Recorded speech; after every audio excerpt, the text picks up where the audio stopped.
Hello, this is Justin Williams with the Wolfpacker Podcast. I'm joined today, as always, by editor of the Wolfpacker.com, fellow co-host Matt Carter. It's nice seeing everyone. It's been a while since Justin and Matt have been teamed up on the Wolfpacker Podcast, but we got some good stuff in store for you today. We're going to do kind of a general wrap-up of the 2022 football season. We never did our official post-game reflections pod for the Duke's Mayo Bowl. We're not going to dwell on that game too much. It is what it is. Dave Doran got spared of his Mayo bath. Disappointing loss, but obviously a lot of absences in the roster that led to that. So we'll talk about that a little bit, but more of just kind of a general overview of the 2022 season and talk a little bit about what's to come in 2023, including impact transfer Brennan Armstrong joining the Wolfpack, former UVA quarterback. Big news for NC State. So we'll talk about the implications there. Plus, we'll talk a little bit about the men's basketball team at the end. Back-to-back quad one wins. Picked one up on the road last weekend over Virginia Tech. Another big one coming up at home against Miami on Saturday. So great time to talk a little bit of Wolfpack basketball as well. But before we do all that, some quick reminders for the listeners and viewers at home. Please subscribe, rate, and review wherever you listen to us, Apple, Spotify, Google Play. You can also watch us on YouTube. And please subscribe to our YouTube channel while you're there. It's the Wolfpacker YouTube channel. We're almost at 2,000 subscribers. So if you haven't done so already, please go smash that subscribe button. Help us get to 2K. We appreciate everyone that already subscribes to us. Give this video a thumbs up. Drop a comment while you're at it. Head over to the Wolfpacker.com right now. Special deal going on for $29.99. You can get premium subscription through the end of August. So that'll take you to the beginning of college football season. Better part of 8 months there for $29.99. Still solid deal. We've been pitching these promos ever since the Wolfpacker joined the On3 network, and the deals have gotten a little bit more expensive every time a new one comes. So, now's a great time to act quickly because we don't really know when these deals are going to end or begin. I mean, this could be through the end of the week. It could be a couple months. But if you want to join, if you're on the fence about joining the Wolfpacker.com, now is the time to do so because $29.99 will get you through the end of August. That's about a $50 savings, Matt, in terms of just what you'd be paying regularly. So hop on that deal now because I got a feeling this, as much as On3 is growing, that after this deal is done, I don't know how many more deals there's going to be for the near future. So hop on now and join the Wolfpacker.com, part of the On3 network. And last but certainly not least, head over to rogueshop.com, our proud sponsors for your premium cannabis, Delta 8, CBD, Delta 9 goods. It's rogueshop.com, ROGUE shop.com. Great small business. Again, premium cannabis, THC, Delta 8, and CBD products. You can get edibles, oils, tinctures, cartridges, flower itself. I mean, all kinds of great products. And this is a small business, mom and pop shop. This is not a big corporation. You can head over to their website and actually take advantage of their chat feature. You'll talk to a real live human being to help you figure out, what's going to suit your needs best in terms of cannabis products that they offer. These are some great products if you deal with stuff like trouble sleeping at night or chronic pain, inflammation, stress, and anxiety. This lightning that I'm hearing in San Francisco, it's giving me a little bit of anxiety. Some Delta 8 might help me out a little bit. I might need to head to the rogueshop.com after this podcast, but head over there now. I mean, I know we all experience at least one of those symptoms, and this is some great natural stuff that can help you deal with that. So head over to rogueshop.com, ROGUE shop.com. Great folks over there, proud supporters of the Wolfpacker.com. All right, Matt, let's talk some football. Wait, what the heck is a cyclone bomb? Because I've never heard of it. A bomb cyclone. Bomb cyclone. Yeah. For those listening, if you heard something in the background, that's Justin Williams is out in San Francisco and getting bombed by a cyclone. right Yeah, now. So yeah. I mean, I've always wondered seeing the Iowa State Cyclones. What's a cyclone? I'm a North Carolina boy. I know what tornadoes are. I know what hurricanes are. We're very familiar with tropical storms in Raleigh.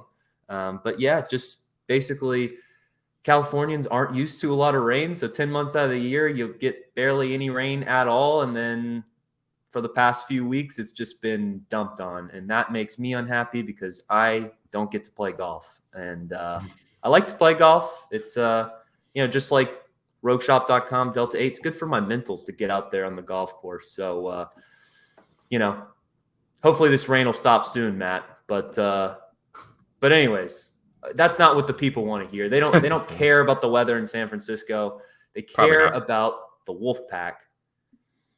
We don't have to talk too much about the Duke's Mayo Bowl. Lost to Maryland. It was a fun game for a while, I'd say. I mean, I feel like in the state of college football now, you would have loved to see an NC State win that game, especially a great way to send out that, veteran linebacker core of Drake Thomas, Peyton Wilson, Isaiah Moore. Of course, Peyton Wilson has since come out and said he's coming back to NC State next year, so he'll have another opportunity to go out with a W.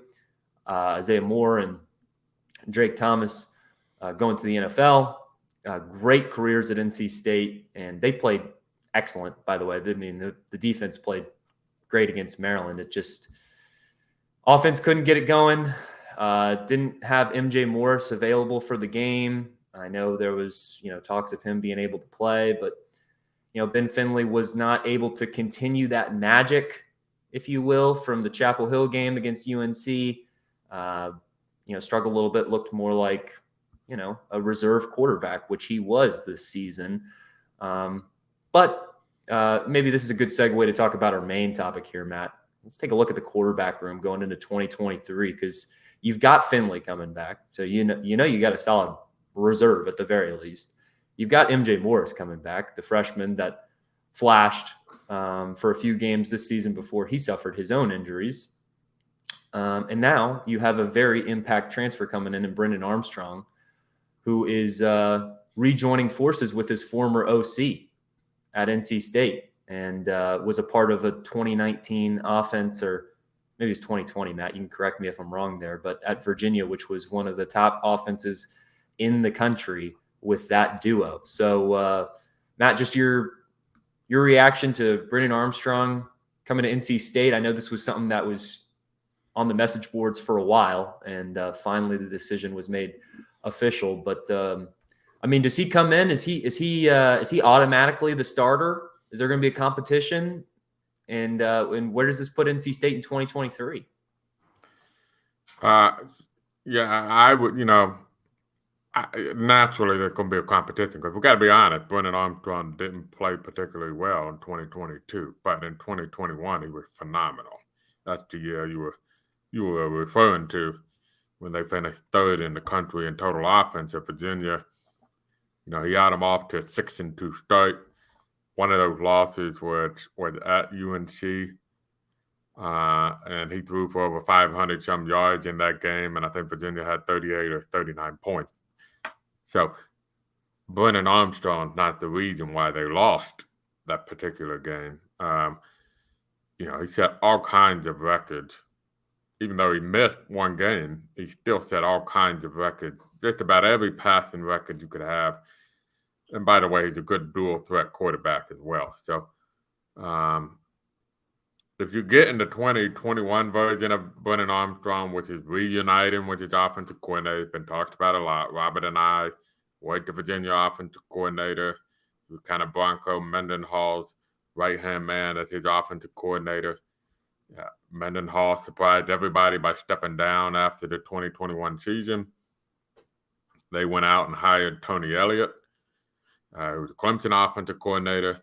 Tony Elliott did not retain Robert and I. And I ended up going to Syracuse. And Armstrong didn't have the year. Obviously, he was expecting, 7 touchdowns, 12 interceptions. That's just not a good touchdown to interception ratio at all. So he goes into the portal. Robert and I gets hired at NC State. NC State loses Devin Leary to the portal. it obviously seemed to fit, right? But the $1 million question is that MJ Morris did flash considerably, and Ben Finley did win you a rivalry game at UNC. Was NC State content to kind of go with the quarterback battle there with Morris and Finley? I think that would have been okay. I didn't think that was a bad situation. There was risk involved, however, going that route. Or do you go out and get a quarterback? Honestly, I thought Armstrong was going to be the dream scenario, but just because of the connection to Anae, because he knows that offense, because he knows how Robert Anae thinks, more importantly, how he talks, his terminology different. So he's going to call something a certain way that maybe Tim Beck was calling it something different for the past couple of years, 3 years. Ben Finley and MJ Morris may have a hard time understanding what Robert Anae is talking about. Brennan Armstrong gets it instantly. That's what he knows. So certainly he has an advantage. You could even say a very significant advantage. You'd be surprised if Brennan Armstrong's not your starting quarterback. But, I think they owe it to MJ Morris and Ben Finley to see what they look like in the spring. If everybody comes back, you have to use the word if, because that's modern college football. It's really the dream scenario setup. MJ Morris still has a redshirt year available to him. You can play him 4 games next season. He gets to learn Robert Anae's offense. He still could be a potential 3-year starter. You still have Ben Finley, who won a football game for you in a rivalry showdown. And Lex Thomas doesn't have to worry about, barring a fluky second straight year. We'll get into that kind of, we'll look back at the year, whether or not there was a success or not. You're not going to have a second straight year of a fluky situation with 4 different quarterbacks starting multiple games for you, 2 of them because of injuries. I mean, that's just wacko, right? That's just nuts. Yeah. So, huge pickup. If you get the 2021 version of Brennan Armstrong, dare I say, I think a lot of people were pointing towards this year, kind of the transition year, that step down year where you lose a whole bunch of guys. But if you look at it, the depth is not near as good, but frontline talent is still in a pretty good spot in a lot of places for NC State. And if now you're adding a potential top 10 quarterback in the country, which is what Armstrong was 2 years ago, now you're cooking. Yeah. Not ACC title level. I don't want people. I'm thinking a team that you wouldn't be surprised if they end up in the top 25 of the rankings at some point during the season. Well, I mean, and you never know if they can, compete for that second spot in the ACC in terms of the standings, because that's what's going to get you in the ACC championship game. You don't have to worry about beating out Clemson in the ACC Atlantic anymore. And, if you take a look at the Coastal past few years and you look at the rest of the ACC Atlantic, I mean, I certainly wouldn't put NC State and Penn in that 2 spot, but I'd say they're one of a handful of teams that could certainly compete to take on Clemson in the ACC championship game next year. I would argue, I think Florida State, by the way, is going to be the team. Don't be surprised if they end up being preseason ACC favorite next year. Yeah, I mean, I guess it was a great season for Florida State. I don't really know the specifics about what they have coming back and what they're looking like in the transfer portal. Maybe you have a little more intel there, Matt. Coming back, everybody.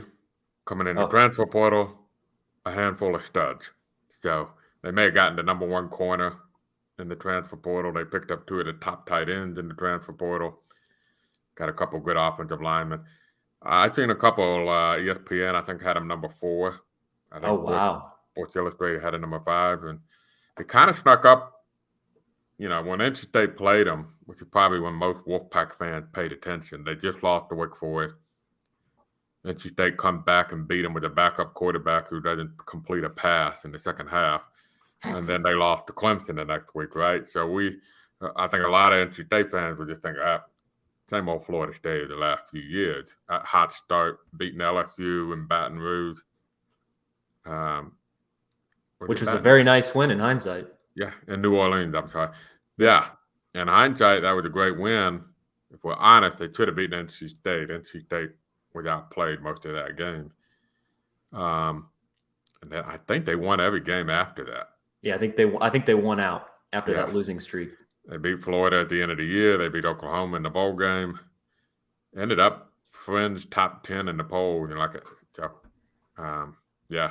But don't be surprised I'd be surprised if they're not preseason ACC favorite next year. Okay, well, we got off topic. I stand corrected. Clemson, Florida State, probably your favorites to be in the ACC championship game. Yeah, but maybe one of those teams slips, and NC State's going to be in that group. That's right behind those two, competing for maybe that second spot, and that's good news for the ACC, Matt. This was a down year for the ACC. It's been a down couple of years, and it doesn't help when you see, how much Georgia outclassed TCU in the championship game last year, and then you can't even get a team in that 4-team playoff. I know that the playoff's going to go to 12 teams here soon. But that starts the season after next, right? One more year of 4-team playoff. Yeah, I'll look it up while you talk. But the ACC needs to get back on the national map. And how is it going to do that? It's not going to do that with Wake Forest being your number 2 team in the ACC. You need your marquee programs to be marquee programs. And Clemson has taken a step back, but it hasn't fallen from the graces like FSU has, Virginia Tech. You'd love to see Virginia Tech get back to glory. You need Miami to get back to what, Miami has been historically. And, you can't afford these years where you got that group of 4 marquee football programs and only one of them is ranked in the top 25. You'd like to see at least 2, if not 3 of them, competing for the league. But all that said, I think NC State's in a great spot going into 2023. We talked about, this season, how this was kind of the year to get something done because it was going to be kind of a reload year in 2023. That changes now. Now that you have the depth in the quarterback room, now that you have, a lot of returning players that are going to give you some top end talent and starting lineup. Peyton Wilson is a big returning piece who could, again, be another preseason defensive player of the year type candidate, or at least somebody that competes for it throughout the season. So yeah, I'd say expect at least another, 7, 8 wins floor, and then whatever you can get on top of that, just icing on the cake. And it's the program continues to build. It's in the year of 2023 college football. You don't have to, with the transfer portal, you don't have to have a reload year necessarily anymore. You can just restock in the portal every year, whatever you can afford, whatever the Pack of Wolves NIL collective can muster up in the war chest, to go get a guy like Brennan Armstrong, or to go, what I'd like to see, I was kind of hoping that maybe they could, get the war chest ready and go get like an explosive wide receiver, because that seems what's kind of been lacking from NC State. Yeah. When you look at this year, I think that was kind of one of the developments of, what happened. The annual podcast train. We got train, we got lightning, we got. Yeah. It's been quiet for me, though. I'm waiting for the horn. Not happening. All right, Amtrak. There it goes. There it is. So, right on cue. Yeah. I think that was kind of the disappointment about this season, where they just didn't have any explosiveness in the passing game. And I don't know if that was by choice or by personnel related or both. It could have been a situation where going into the season, they didn't have a lot of trust in those receivers, and so they made the decision based on that to kind of ride defense and special teams and try to manage the game on offense. and take advantage of opportunities that come up and to rely on your defense. They did that an awful lot. Did it in the bowl game, by the way. Didn't go for it a number of times on fourth down, kick field goals.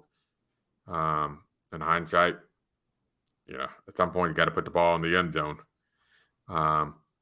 So, yeah, adding some explosion to the offense so desperately needed. They do have young, speedy receivers, Julian Gray, Anthony Smith, Terrell Timmons Jr., that can help do that. But I'm curious if Robert and I will be a part of the answer to that solution as well. If he might not add some creativity to perhaps move some receivers around to get them in position to make explosive plays. That was one thing which I thought about the receivers is that they kind of had guys designated. All right, you're a slot receiver, you're X receiver, you're wide receiver. Why not move them around? Why do they have to be kind of penciled in at one spot? So, but to answer your question, they did get a nice receiver in Dakari Collins, who I like. He doesn't fit the mold of what you're talking about. But here's the thing about the transfer portal, Justin. Everybody is in it. And that's what I've been costing him from really day one. We were kind of, Justin was there. We were kind of on it. Look, it's easier said than done. And a lot of times I'd have a lot of people tell me, oh, they're going to try to do this, this, and this, and this. They're going to go after this, this, and this, and this. They're going to get a starting offensive tackle in the portal. That'd be nice. It would be. But the alarm raised for me was when there was a tight end at North Carolina named Carl Tucker, a role-playing tight end. I don't know, he probably called it like double-digit passes at UNC. Nothing special. He goes into the transfer portal about 4 or 5 years ago and ended up at Alabama. Yeah. Then you start realizing, how the transfer portal works. And so my long-winded saying, it's easier said than done. I mean, obviously they would love to go get a explosive, open field, big play wide receiver, but so would about 50 other Power 5 teams. And the thing about collective, by the way, it's kind of one or two approaches you can take. You can take them to go buy yourself a team. This is obviously what the Southern Cals and the Florida States have been very aggressive in the transfer portal. Ole Miss, a lot of those teams, that's how they're doing it, right? Yep. Or you can use it for player retention, which I think if you're NC State is the way you have to go, and that's the way they've been going. With the Pack of Wolves announcing they're going to try to give every body on the football team $25,000 next year. Because NC State's not in a position to outspend Ohio State, Florida State, Alabama, Georgia, or whatever in the transfer portal. So you try to prevent your players from being poached is the best way to do it. So there's that aspect of it as well. I just thought of maybe a headline you can use or something for the 2023 season when you're talking about the NC State offense. An eye for an eye. Robert, an eye for an eye. I don't know how, I don't know when, but maybe you'll remember that when the time strikes, you'll be able to put that in your juicy. They do play Virginia this year. So maybe if Armstrong and an eye put up like 56 points on Virginia. Yeah. That'd be. I'll use it. Well, text me that. I will. The day they play it. Football schedule comes out January 30th, by the way. Well, we'll talk about it as soon as it's out. I mean, and great to hear that Virginia is the other coastal dip over or crossover game, if you will. That it's better than. Remember, no division next year, so they actually get Virginia, Virginia Tech, North Carolina, Duke. Oh, excuse me. Miami. I completely forgot about the new scheduling format that goes along with the new divisionless ACC. Great. It'll be more of a representative ACC type schedule. Good to see Duke on the schedule. Good to see Virginia on the schedule. Something about watching the classic ACC teams go head to head that just makes it feel a little bit more fun. Yeah, Ethan was in the office. He's still in the office, I should say. we were talking about. There's only one game next year that is not in the state of North Carolina or Virginia for NC State next year at Connecticut, which I believe is the season opener. And other than that, every other game is in the state of North Carolina or Virginia. 2 games in Virginia, 9 in state of North Carolina. At Wake, at Duke, all the home games. There you go. I mean, saving money on flights, put it in the war chest. Yeah, I know they're different. I know they're different budgets. They're separate entities. You can't do that. Blah blah blah. Yeah. It's 2023 in college football.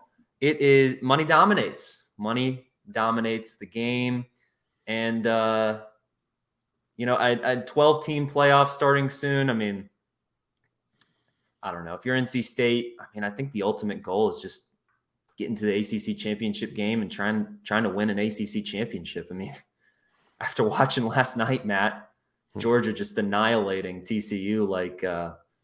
It was basically like watching NC State play Connecticut earlier this year. Same type of competition, or in terms of competitiveness of the game. Yeah. It's kind of, there's 2 or 3 programs that will be the national champion, and everybody else is just trying to compete and make the best of what they can do. TCU, magical year, magical run. Had no chance in that game. Had 0 chance. Yeah. Well, TCU kind of had a string of good fortune to get there, right? And they deserved to be there. They deserved to be in the playoff. They straight up beat Michigan. But look, the Wolverines threw 2 pick sixes, had the ball inside the 2-yard line 2 more times, and didn't score. You try to repeat that recipe for success against a better team, right? Yeah. If one of those 4 things didn't happen, then TCU's losing in the semifinals. And now you're playing a better team, and you need 4+ fluky stuff to happen. It reminded me of some of those old Super Bowls too, where one thing, when I grew up, I'm dating myself here, in the late 80s, early 90s, there was a string of Super Bowls that were just awful. I mean, it was like 42-10. I remember Washington beating the Denver Broncos 42-10. I remember the 49ers, destroying maybe the Buffalo Bills or something like that. Dallas Cowboys went crazy against the Bills one. Sometimes when a game of that magnitude starts going that poorly for a team, it becomes rapidly disheartening. Yep. And the other team's on cloud 9, and you're just completely devastated because all your dreams about how that game was going to turn out just went away. And you just don't want to be out there anymore. So I think you saw that last night. I didn't want to watch the game anymore. I tuned out at halftime. Nothing else to see here. I tuned out at halftime and put on Curb Your Enthusiasm, watching a couple episodes we're up to season 10. Strong. I also went to HBO. I'm watching Sopranos for the first time. So where you at? Season 3. It's an intense show, man. Yeah, it's an intense show and a great one. But I guess this is as perfect of a time to segue into basketball as any. Well, I want to ask you this real quick. Yeah. 2022 football season. Success or failure? I have to pick one answer. I mean, it's kind of. Well, you can go gray area on it. I mean, the real answer is it's not a failure. It's not a success. It was a Neither. year. Yeah. It was a year. I mean, it was for the hand of cards that NC State was dealt. I think they made the best of what they could this year, especially when you think about the injuries at quarterback. I mean, if we're talking about any of the other teams, if you're not named Georgia, Alabama, Ohio State, if you lose 3 quarterbacks in a year, I don't really know how much more you can expect to finish the season. 8-4 was solid. You picked up some marquee wins over UNC, Wake Forest, Florida State. Mm-hmm. ECU was, it wasn't, the second half wasn't what everybody wanted in Greenville, but that road game at ECU is still a good win in hindsight. Texas Tech ended up being a good team. Yeah. This year. So they did not have an easy schedule this year. Certainly more challenging than maybe we thought going into the year. I think that was part of the reason why 2022 was looked at as, maybe an opportunity for NC State to win the ACC championship, just because the season or the schedule looked a little bit favorable at the beginning of the year, and it just didn't shake out exactly like that. The main loss that kind of you scratch your head about is the Boston College game. But assuming NC State wins that game, what changes? They're 9-4 versus 8-5. I don't think NC State goes to a different bowl game. Maybe I'm wrong there. If they beat Boston College, probably still the Duke's Mayo Bowl. I would think. Yeah. So, they're not leaping past Florida State or Clemson. Obviously, went to Orange Bowl. Florida State got Orlando. Notre Dame got Jacksonville. So yeah, you're looking at still Maryland and if NC State went to a different bowl game, it wouldn't have been pretty. If you look at the Holiday Bowl between UNC and Oregon, maybe NC State's maybe able to do a little bit more on offense, but that was a game where you had to score 30 to win. You think about the Gator Bowl. South Carolina gave Notre Dame everything it could handle. I don't think this NC State team with Ben Finley under center was ready to go head to head against the Gamecocks, just in the shape that they were in. So, yeah, it wasn't a. What do you think, Matt? Was it a success or a fail? I just think it's kind of in that gray area of, they did the best they could considering the context of the situation, and it feels like the program's still heading in the right direction. I certainly don't feel like it's taken a turn in the wrong direction, but what do you think? I say I agree with you. It's not an abject failure, not an abject success. More in between, but tilted more towards success than failure, right? If you're putting it on a spectrum. Just because of what you talked about. You hit on two very important points, I felt like. Go back and look at the history of teams that started 4 quarterbacks in a season. As David Hale at ESPN did. It isn't pretty. And in fact, NC State did about as well as anybody's ever done in that situation. NC State ended up playing 6 teams who received votes in the final AP or coaches poll. That's half the schedule. That doesn't include East Carolina, who beat a good Coastal Carolina team in the bowl game. And I think David Hale, had another nugget about how NC State had played, just from a number of teams that had 9 winning seasons this year. They played as many as just about anybody in the country. So when you combine the quarterback situation with the schedule, 8-5, I agree with you on the whole Boston College setup. By the way, should have won that game. Newsflash behind the scenes, pretty much everybody I've talked to has said the ACT has acknowledged that was a bad pass interference penalty. Should not have been flagged. If it wasn't flagged, NC State wins the game. So that's why you have Dave Dorn using the word robbed every single time he talks about that game. But it doesn't change who they play, where they go for the bowl game. So 8 versus 9 wins. 9 sounds nicer. You would have been able to say 4th time, I think, in 5 years, or 4th time in 6 years you've had 9 wins, which is pretty strong. And maybe if knowing they had that chance to get a 10th win, a little more aggressive in the bowl game, but they played hard in the bowl game. They just didn't score touchdowns. So I kind of agree with you. It's neither, but it leans more towards success, which I don't know if fans fully appreciate that because of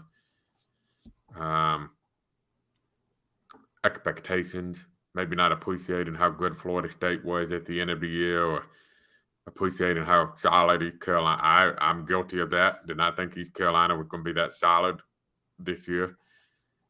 Heck, even Connecticut went to a bowl game, by the way. So I still remember Dave Dorn. I can't repeat word for word what he said because I'm not trying to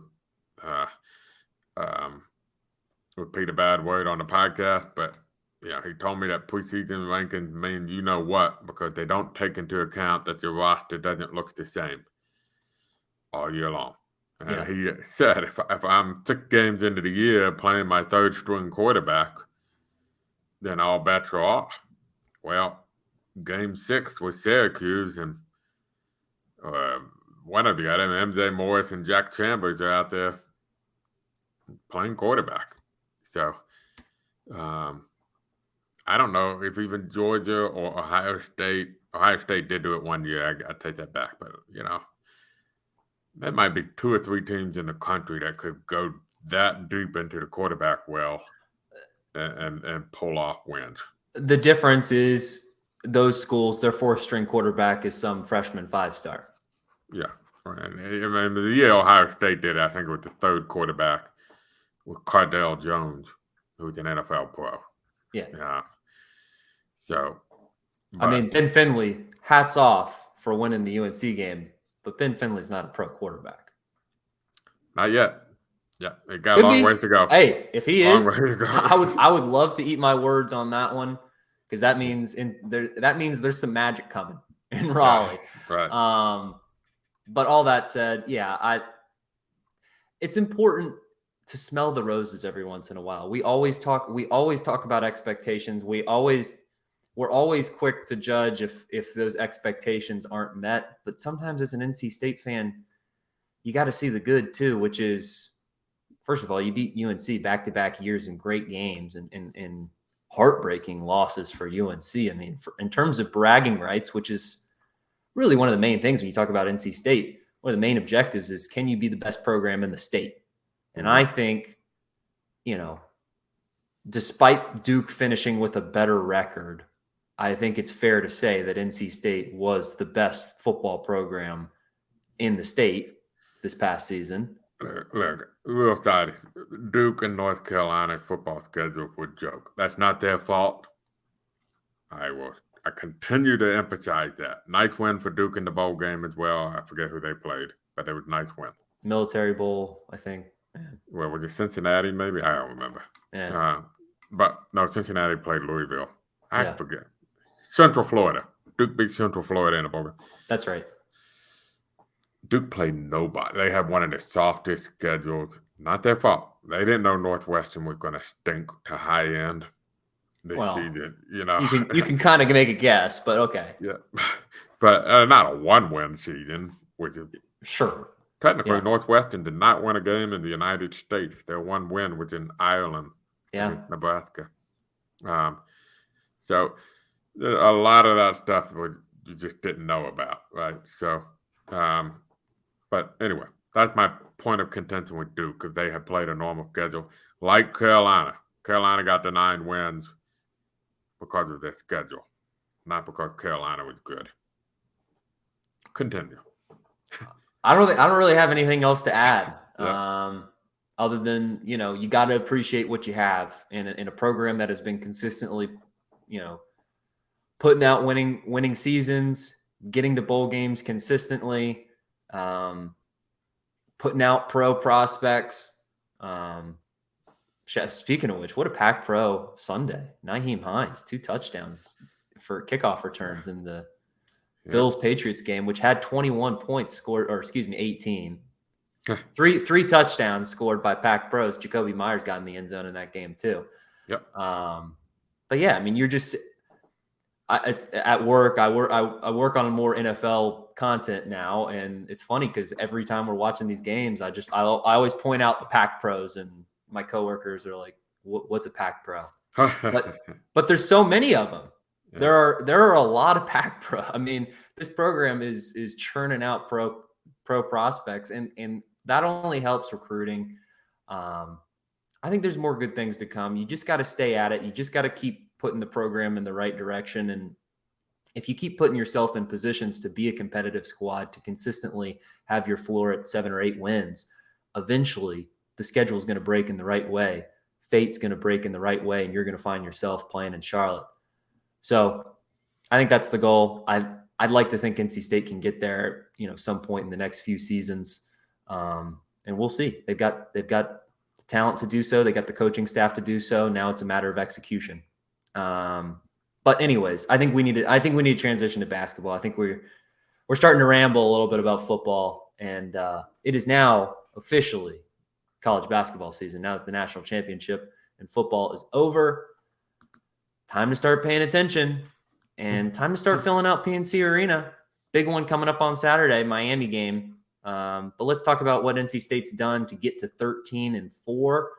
Matt, I'm looking at KenPom right now. NC State 35 in KenPom. That is the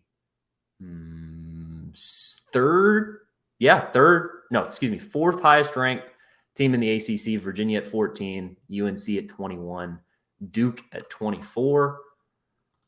NC State doesn't have the conference record to show that they are the fourth best team in the ACC right now, or one of those teams maybe deserving of a double bye in Greensboro in March. But this is a good team, Matt. This is a good team that could get to the tournament and win a game. Yeah. Maybe get hot if right bracket draw. I could see this team getting to the Sweet 16 if they continue to execute. They've got the talent. And what impressed me the most is picking up that Virginia Tech game. Virginia Tech coming off, I think, 3 straight losses going into that game, or maybe 2 in a row. I know they were struggling going into that game. 3 in a row.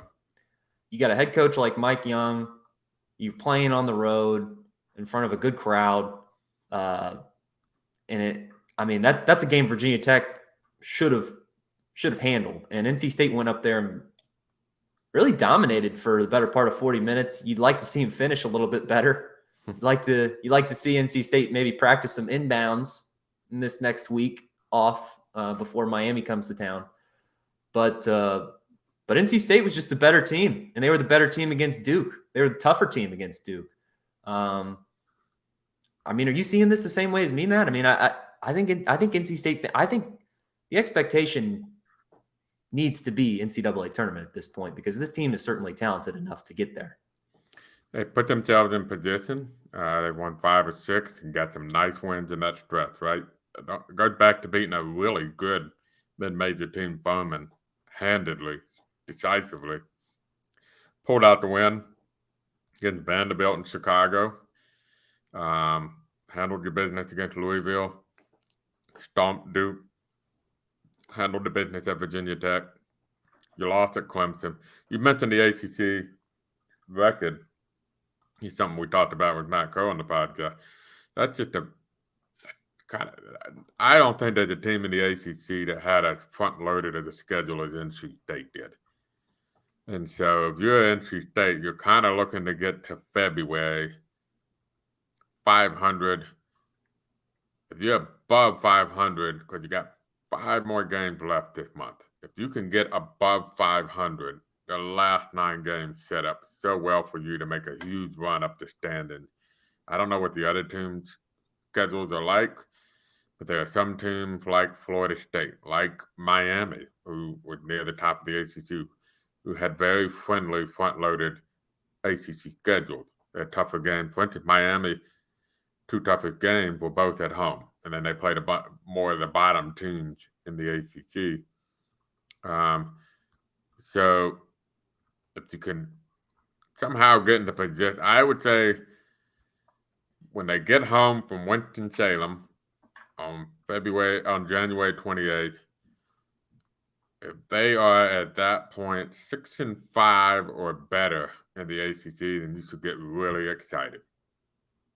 Really excited, because in the month of February, they're going to be favored in so many of these. They got a game at Virginia that'll be tough. Obviously, UNC is a big rivalry game, but a lot of the those games at home. At Duke will be tough, but you just curb stomped them by 24 points. It's not vintage Duke. I mean, No.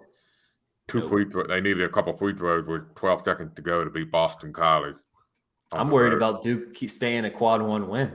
That's kind of what I'm nervous about myself as well. So, in the net, NC State is 27th right now. And the net rankings are what obviously matters most. And it's not where you're ranked, though. It's where your opponents are ranked that matters. And that's what people get mixed up. They only focus on where their team is ranked. You need to focus on where your opponents are ranked. And that's why this month is so important, because all of your opportunities in January really represent your best opportunities. Because come February, it's going to be a lot of quad 3, quad 4 games. And then it flips over to don't screw up. Don't pull a Clemson. One of the reasons why Clemson is shaky right now, even though they're undefeated in the ACC, they got 2 quad 4 losses in non-conference play.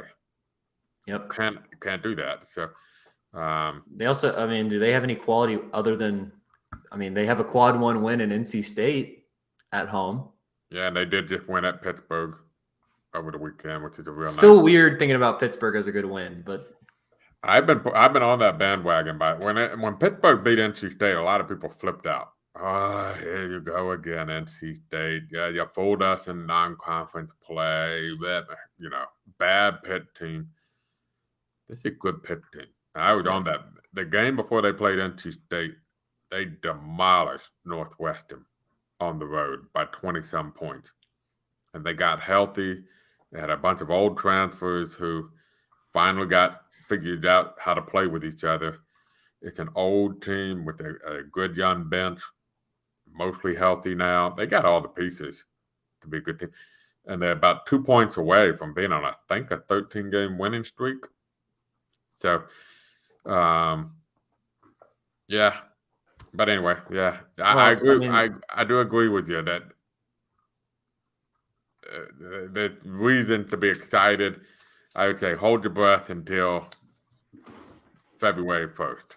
And if you flip the calendar on February 1st and you're getting ready to host Florida State for that dreaded 9 o'clock time slot at PNC Arena, dreaded by me. It'll be a night. Fine. I love it. Yeah. If you're paying for that game and NC State is 6-5 or better in the ACC, or even if they're 5-6, you have a lot of reasons, I think, to be excited and paying attention to bracketology in February, which is when it gets exciting, right? It's when you're. I'm already paying attention to bracketology. I might, call me foolish. I'm already excited, Matt. I'm not even being cautious. I've been waiting for NC State to get back to the tournament it just seems like it's been so long, and part of that is because of the COVID year and the tournament getting canceled right before, the season that NC State was likely going to be in the tournament as a bubble team. Combining that with the past couple seasons, it shouldn't feel foreign for NC State to be in the NCAA tournament. It should be like the football team, making bowls more times than not. NC State as a program, the expectation should be making the NCAA tournament more times than not.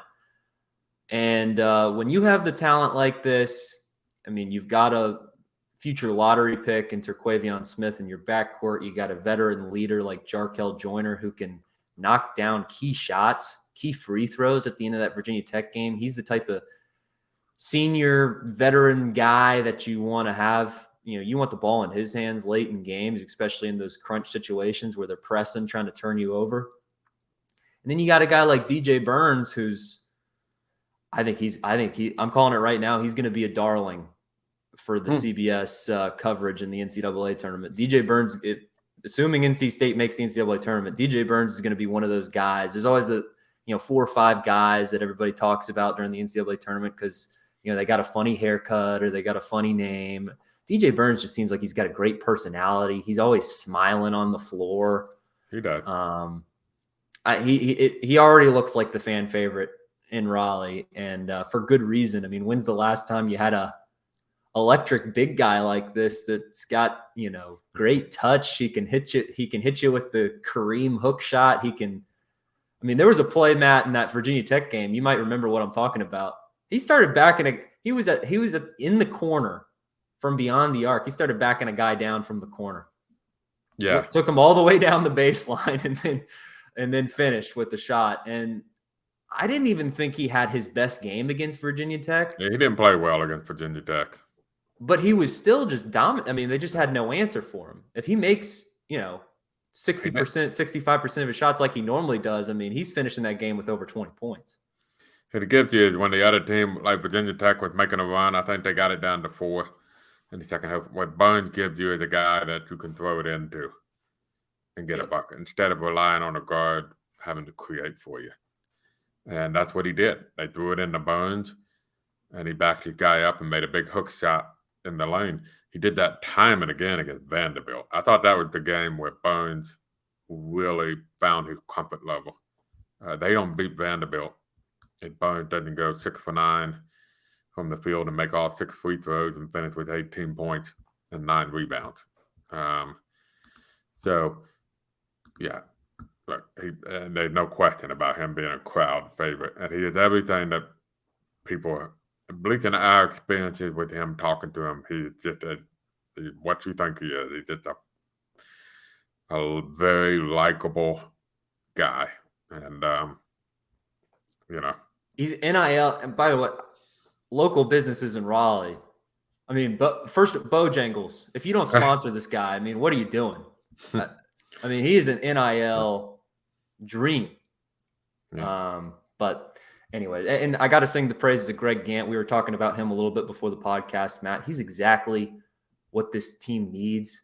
This team has, what feels different about this year. First of all, they give a darn on defense.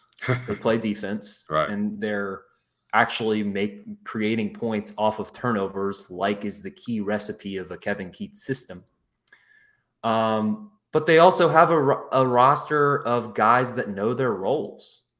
And that hasn't been the case the past few years. It's just been a bunch of guys hooping out there, and everybody's trying to get theirs. And this team knows you're going to get your points from Terquavion Smith, Jarkel Joyner. Hopefully Casey Morsell knocks down a few threes. And when you need a bucket down low, you throw it into DJ Burns, let him go to work. Other than that, everybody else, you get an open shot, great. But a guy like Greg Gant, defensive guy, rebounder, he had a great Draymond Green-esque type stat line against Duke. I think he had 2 or 3 blocks, a few steals, some rebounds. He does the dirty work, and that those are the type of things that make a difference, especially when you're playing night in, night out, and the ACC. So and hopefully Jack Clark and Dohan Mahorcic, Dusan, excuse me, Mahorcic, get healthy. Looks like Mahorcic looks like he's trending in the right direction. Don't know how long Jack Clark's going to be back, but it doesn't seem like it's the type of thing that's going to take him out the rest of the season. So I as long as this team's, you can't afford a loss in the backcourt. I really don't think you can lose DJ Burns either. Knock on wood. Assuming this team stays healthy, I think they're a top 4 team in the ACC. I think they're an NCAA tournament team. I'm excited to see what's to come. And I think they're going to beat Miami on Saturday, by the way. Big game. There you go. I like it. He went there. Yeah, I did go there. They should have beaten them in Coral Gables. Well, yeah, but the big early lead, too, I always worry about when you get the lead that early, that easily. I'd prefer that lead to come in the second half. It's a trend with this team, by the way. Yeah. They do start out very high. One of the things that got to change is Terquavion Smith has been a first half player. Yeah. This year versus second. His first half and second half splits are pretty noticeable. When you dive into them and you really looked into it, you'll see a pretty noticeable gap in efficiency and production between first half and second half. But I actually think Saturday is a pretty significant game because you look at the other, games in January. You're really talking about 3 games. You've already played. If I pulled up the schedule here, you've already played. Duke and Virginia Tech. Now you got Miami at home, and then you got Georgia Tech on the road, which is one of those avoid a bad moment type of game. Yep. You got at North Carolina. That becomes your next big game, but that's a hard matchup for NC State in the Dean Dome. UNC's undefeated this year in Chapel Hill. I know a lot of people love the losing streak they had, but go look at their schedule. They probably played about as good a schedule as anybody in the country. Then you get Notre Dame at home, which is another one of those avoid slipping up. Notre Dame lost, I think, like 5 in a row or something like that. And then you go to Wake Forest. So really, January, if you count December 30th in January with Clemson, but you could count that. But really, January was about those 5 big games. You've won the first 2. Can you get one more to emerge with a winning record in those games? And I think Miami Saturday represents your best opportunity. That and Wake Forest on the road. Yep. Maybe your 2 best opportunities. Yeah, I mean, you're just going to run out of quality win opportunities. Of course, you get UNC twice, and you get Duke on the road at the end of the season. But I don't know about everybody else, but I'd like this team to be in position where maybe it doesn't need a win in Cameron Indoor Stadium at the end of the year to get in. Yeah, wouldn't it be nice to just go to Greensboro and say, this is just for see how we can do? Yeah. Versus having to win a game or 2, like the past few years. I remember pandemic year. Did they do enough against Pittsburgh to get in the tournament, or do they have to beat Duke before it got canceled? Right. And the next year, you remember we were in Charlotte. And it's like this late winning streak, if they potentially beat Syracuse and maybe make a run, could they sneak into the bubble? And then, of course, they got curb stomped by Syracuse. That was in Greensboro. That was in Greensboro. I thought it was in Charlotte. No, it was Greensboro. That was I was so excited to cover the first time covering an ACC tournament in Greensboro, the men's tournament, and then they just go lay an egg against you. Buddy Boeheim went off. Yeah. That was ugly, but I can't remember the last time. Keith's first year is probably the last time they went to the ACC tournament. Remember the year before in 2019, and it was like, they got to beat Clemson. Okay, they beat Clemson. It's a quad 1 win. Is that enough? That might have been enough to get them in. And they play Virginia. If they play Virginia, there's a lot of that type of conversations. That was the year Virginia won the national championship, or was that the year they lost to UMBC? That was the year they won the national championship. Yeah. Now, you don't want to be in a position where, you've got to beat the eventual national champion to get into the NCAA tournament. Well, a lot of people thought that they were safe, but then I kept warning them about that non-conference strength of schedule. And they came back to severely bite NC State. That, and I remember the loss to Georgia Tech in 2019. Mm-hmm. Near the end of the game, late in the season. Yep. Banks, right? That late dunk at the end. One of 5 buzzer beaters Banks had against NC State in his career. Jeez. So that's what you have to avoid, too. Like, in order to be in an ACC tournament where you're just wondering how good can we do, you need to avoid that type of situation because the non-conference schedule is not going to – it's going to be – right now it's one of the little hindrance on the resume right now. There's only been one disappointing effort from NC State this season, the road game at Clemson. The other 2 losses, NC State, I think should have won. I think they should have beaten Kansas. I think they had everything going in the right direction. I think they went toe to toe with Kansas, and they should have won that Miami game. But it's a long season. Those games. Don't forget they lost to Pitt. Don't forget the losing Pitt at home. Okay, yeah, that was too disappointing. And Pitt's a good team, but too disappointing outcome. So we'll see. I mean, NC State's due for something to come back to earth, but let's just hope it's not Saturday. Let's hope it's after Saturday, because I would rather have NC State win this game and lose a disappointing game on the road down the road. Like I'd rather NC State beat Miami at home and then maybe lose to Georgia Tech on the road than vice versa, because you need quality wins. That's good. That's what's going to build your resume. Yeah. Beating up on the low-lying fruit in the ACC is not going to get you in the tournament. So keep picking up those quality wins. NC State heading in the right direction. We've been talking for over an hour now, so I think it's time to close this podcast out, Matt. I can see his eyes are starting to roll in the back of his head there.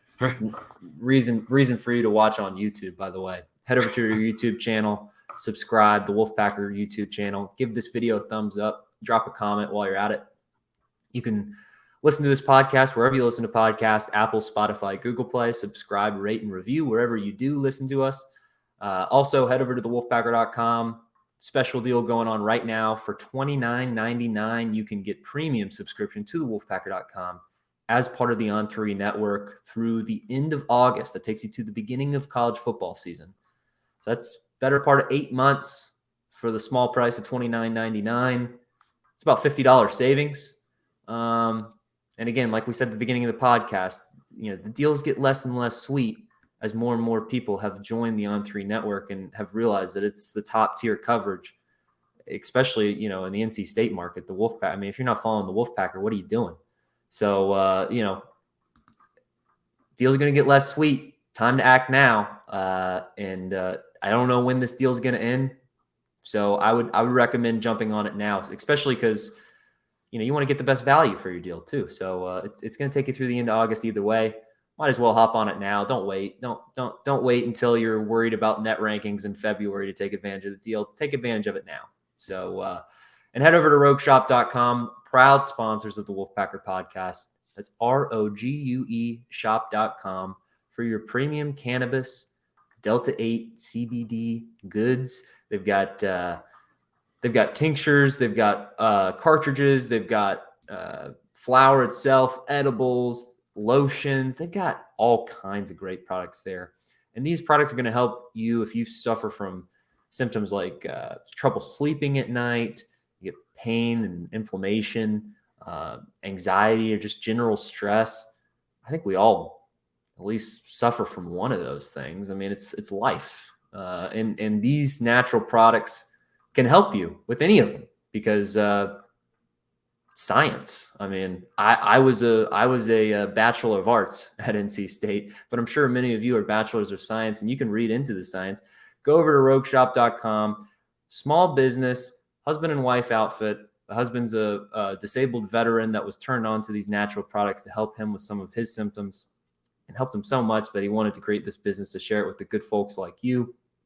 And again, this is not a big company that you're going to be, talking to a robot if you call their hotline number. If you go over to rogueshop.com, actually, you can take advantage of their chat feature, and you'll be chatting with a real life human being who can help you figure out what products they have. They're going to help you with, whatever you're looking for. So head over there now. They're great sponsors of the Wolfpacker podcast.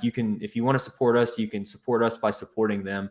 Head over to rogueshop.com, ROGUE shop.com. Head over there now. Follow us on socials at the Wolfpacker on Twitter. You can follow me personally at Justin H. Will on Twitter. Give us a like on Facebook, NC State Wolfpack on thewolfpacker.com. For Matt Carter, this is Justin Williams, and this has been the Wolfpacker Podcast.